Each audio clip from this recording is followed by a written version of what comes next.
আসসালামু আলাইকুম রহমতুল্লাহি ওয়া বারাকাতুহু। নিশ্চয়ই আপনারা আমার এই ভিডিওটি দেখতেছেন এবং কে কোথা থেকে আমার এই ভিডিওটি দেখতেছেন অবশ্যই একটু কমেন্ট করে জানাবেন। আসলে আমি একটা ইসলামিক চ্যানেল খুলছি। সেই চ্যানেলটি আমি প্রতিনিয়ত ভিডিও আপলোড করে থাকি। আসলে দুনিয়ার মাঝে আমরা অনেক কিছু করে থাকি, কেউ হয়তো কম আর কেউ হয়তো বেশি। আসলে দুনিয়াটাও করতে হবে আর পাশাপাশি আখিরাত ঠিক রাখতে হবে। কারণ কি জানেন, পৃথিবীতে আমরা কেউ কোনোভাবেই ক্ষণস্থায়ী জীবন নিয়ে আমরা চলে আসছি, চিরস্থায়ীভাবে নয়। এটা মানতে হবে।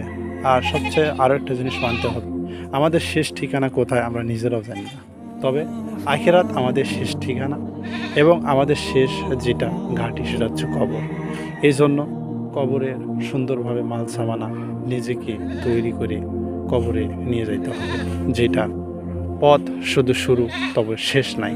আর আখেরাতের জিন্দেগি অনেক লম্বা একটা জিন্দেগি। হয়তো আমরা দুনিয়াতে আমরা মনে করি যে আসলে কবরে গেলে কী হবে, আসলে এই রকম না।